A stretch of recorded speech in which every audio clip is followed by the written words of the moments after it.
ஆச்சி பாதாம் ட்ரிங்க். ஆச்சி பாதாம் ட்ரிங்க் ஒன்னு வாங்கினா ஒன்னு ஃப்ரீ. தமிழக வேளாண் துறைக்கு 45,661 கோடி ரூபாய் நிதி பட்ஜெட்டில் ஒதுக்கீடு. கடந்த ஆண்டை விட கூடுதலாக 3,380 கோடி ரூபாய் ஒதுக்கீடு. பயிர் காப்பீட்டு திட்டத்திற்கு வேளாண் பட்ஜெட்டில் 841 கோடி ரூபாய் ஒதுக்கீடு.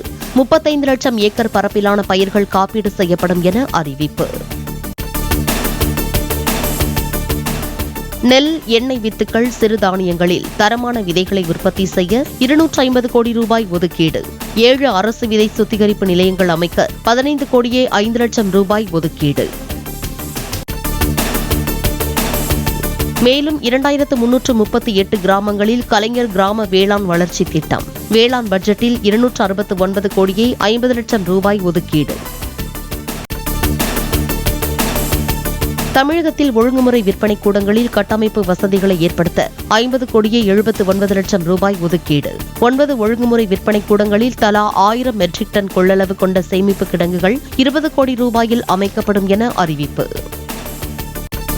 வேளாண்மையில் புதிய கண்டுபிடிப்புகளுக்கான டாக்டர் MS சுவாமிநாதன் பெயரில் ஆராய்ச்சி நிதி உருவாக்கப்படும் என அறிவிப்பு.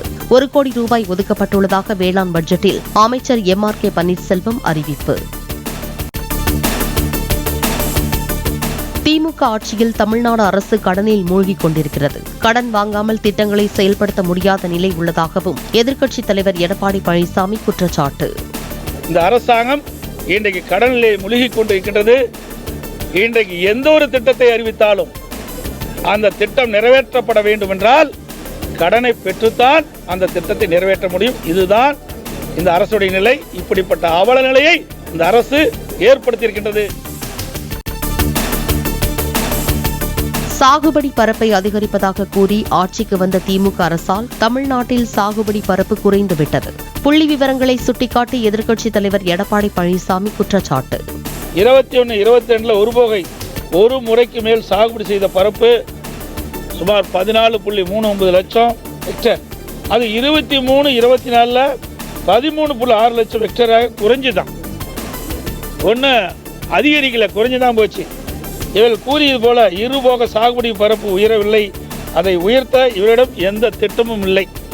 இதுதான் யதார்த்தமான உண்மை. சட்டப்பேரவை கூட்டத்தொடரில் பங்கேற்க வருகை தந்த முன்னாள் அமைச்சர் செங்கோட்டையன் சபாநாயகர் அறைக்கு சென்றதால் பரபரப்பு. அதிமுக MLA-க்கள் அறையில் இருந்த எடப்பாடி பழனிசாமியை சந்திப்பதை இன்றும் தவிர்த்தார். கச்சத்தீவில் விடிய விடிய நடைபெற்ற அந்தோனியார் கோயில் திருவிழா, சிறப்பு திருப்பலி உள்ளிட்ட நிகழ்ச்சிகளில் தமிழக இலங்கை மீனவர்கள் பங்கேற்பு.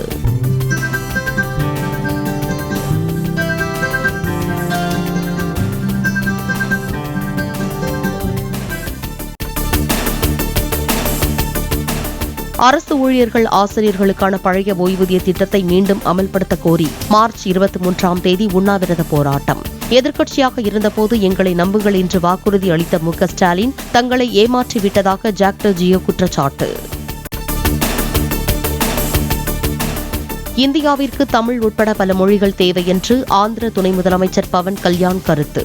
மக்களிடையே அன்பையும் ஒற்றுமையும் வளர்ப்பதற்கு மொழியியல் பன்முகத்தன்மையை ஏற்க வேண்டும் என்று வலியுறுத்தல். செயற்கைக்கோள் இணைய சேவைக்கான கட்டுப்பாட்டு மையத்தை இந்தியாவில் அமைக்க வேண்டும். எலன் மஸ்கின் ஸ்டார்லிங் நிறுவனத்திடம் மத்திய அரசு வலியுறுத்தியிருப்பதாக தகவல்.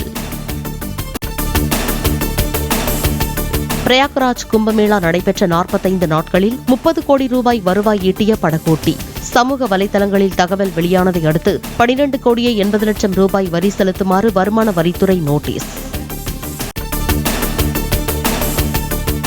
பெங்களூருவில் குப்பை அகற்றும் விவகாரத்தில் MLA-க்கள் சிலர் தங்களையே மிரட்டுவதாக துணை முதலமைச்சர் சிவக்குமார் குற்றச்சாட்டு. வளர்ச்சி திட்டங்களுக்கு 800 கோடி ரூபாய் கேட்பதாகவும் பேட்டி. ரயில் கடத்தல் சம்பவத்தில் இந்தியா மீது பழி போட வேண்டாம் என பாகிஸ்தானுக்கு எச்சரிக்கை. உள்நாட்டு விவகாரங்களில் கவனம் செலுத்துமாறு பாகிஸ்தான் அரசுக்கு இந்தியா அறிவுறுத்தல். ஜம்மு காஷ்மீரை பற்றி பாகிஸ்தான் தொடர்ந்து பேசி எல்லை தாண்டிய தீவிரவாதத்தை நியாயப்படுத்தி வருவதாக ஐநா சபை கூட்டத்தில் இந்தியா கடும் கண்டனம். ஜம்மு காஷ்மீர் எப்போதும் இந்தியாவின் ஒருங்கிணைந்த பகுதியாகவே இருக்கும் என்றும் இந்தியா திட்டவட்டம். தற்போது ஏஐ என்று அழைக்கப்படும் பல தொழில்நுட்பங்கள் பழைய கம்ப்யூட்டர் புரோகிராம் தான் என்று இன்போசிஸ் நாராயணமூர்த்தி விமர்சனம்.